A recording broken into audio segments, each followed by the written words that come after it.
I think it's time to get to the offensive line. Okay. Left tackle, Trent Williams.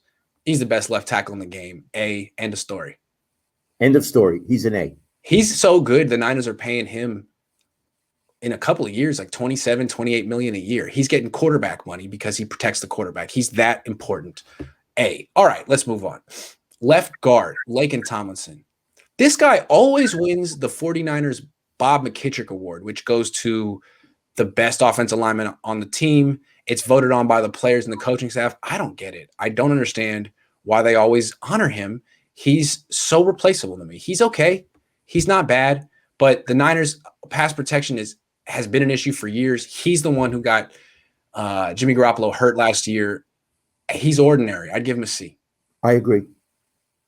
I do. Okay. Laken Tomlinson, a C. I mean, then they got a new center, Alex Mack. Went to Cal, was great at Cal. First round pick, played for a couple of teams, was really good. He's 36 now. And the last team that wanted him, that had him, the Atlanta Falcons, didn't want him this offseason. Now, for the 49ers, he's a big step up because last year they didn't have a center. Weston Richburg missed the whole year, then he retired. His replacement, Ben Garland, missed the whole year. And so they had Hronis Grasu, who was like not in the league anymore, and Daniel Brunskill, who was learning the position. So they had like Fs at center. So Alex Mack is an important addition. He's a big upgrade. I'd give him a C. I don't have an opinion on him, Iggy. I've never been aware of him. He's been fading the last few years. He's about a year younger than Joe Staley. He's smart. He'll get the line calls right, but I don't know how physically dominant he'll be at 36 years old. But still an upgrade and an important signing for them. Probably could have done better. There were other centers available who were 31 as opposed to 36, but he's decent. So I'll give him a C.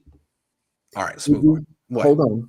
Their offensive line coach, do you respect his judgment? His judgment? That's a loaded question. Okay. You don't know about this guy. Chris Forrester? I don't know about him. I meant his judgment of players. Yeah, I don't know. Okay, so he was a big-time offensive line coach. He was getting like $1 million a year. He was in Miami. He got in a scandal. He got fired. I didn't know that. And then the Niners kind of brought him in as a consultant because he's so respected for his football acumen. They had this other guy, John Benton, who was no good. He followed Saleh to the Jets, and the Niners finally elevated Chris Forrester because it's been about 4 or 5 years since his scandal, and people forgot. And he deserves a second chance. So he's back, and he's supposed to be good. This is his first year in control, so we'll see what he does. Okay. The reason I asked, those offensive line coaches are so important because they can get a C player and make them a B. Yeah, and the Niners defensive line coach, Chris Kosarick, did that last year, up and down the defensive line. So, yeah, we'll see. This guy's is new, and he should be an upgrade because the last guy was again. Okay, center, Mack. Right guard, this one's interesting. The Niners drafted a guard in round 2, Aaron Banks. He probably should start, but you can never just assume that a second-round pick is going to beat out a veteran. I mean, the Niners drafted Joshua Garnett in round 1 5 years ago, and he never really became a starter. So I'm not just going to assume that Banks is going to take this job until he beats out Daniel Brunskill. Brunskill is a starting right guard. And I like Daniel Brunskill. I mean, he's, again, in that class of players along with Emmanuel Mosley. He's like the Emmanuel Mosley of the offense. He can play a bunch of different positions. He competes. He doesn't totally implode when he's going up against good players. He's really done well against Aaron Donald twice. He's another former undrafted free agent who looks a little goofy on the field. He doesn't look like a premium athlete, but he's solid. He's definitely a starting caliber offensive lineman. He's a C. Sounds fair to me. He's a C. He's a C. Yeah.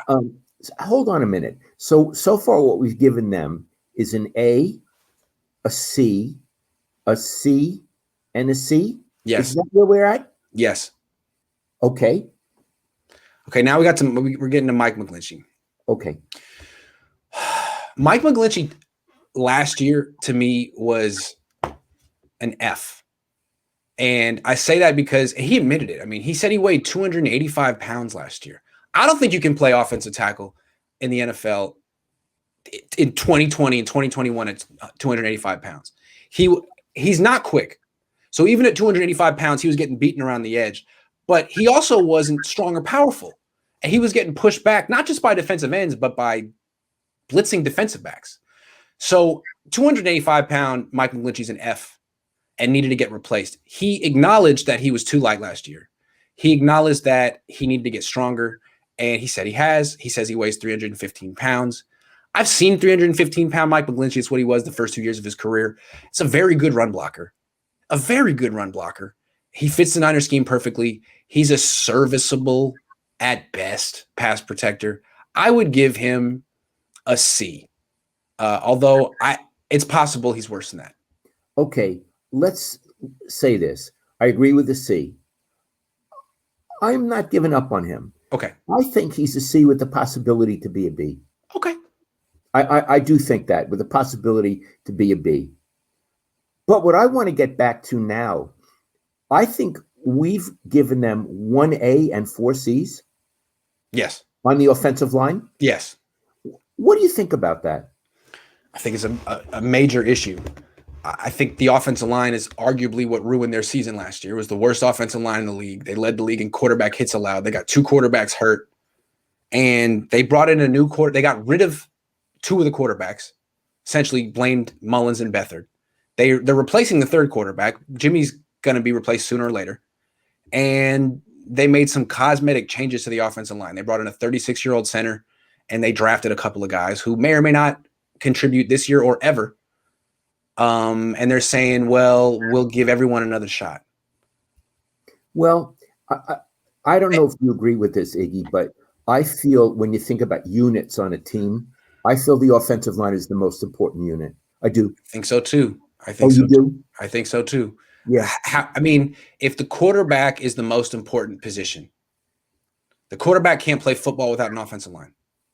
So it seems to me that the offensive line is the most important thing. And the Browns, they were that ridiculous team that was they went like 0-16 2 years in a row with Hugh Jackson. They couldn't figure it out. And then they last year brought in a new head coach, but they also brought in a new general manager who's my age. He's like 33. And he went in there, and you know what he did? First thing he did was overhaul the offensive line. Yeah. Drafted a tackle, signed a tackle. What'd they do?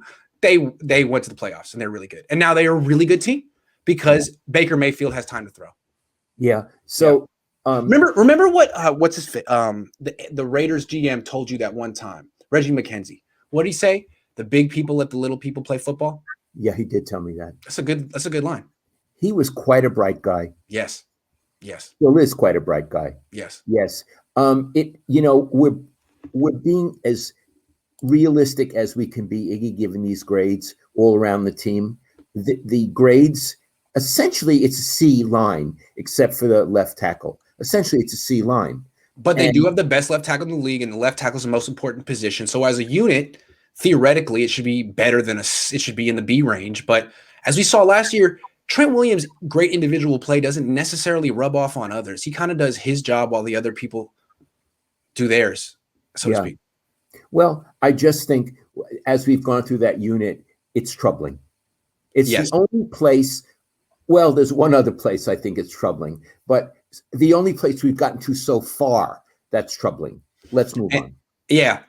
Domain Threat says Tom Nalen was about 36 when Denver won their 2 Super Bowls, same as Mack. Gibbs' tape will explain how important he will be this year. We'll see. Burden of proof's on him. I mean, there's a reason the Falcons didn't want him.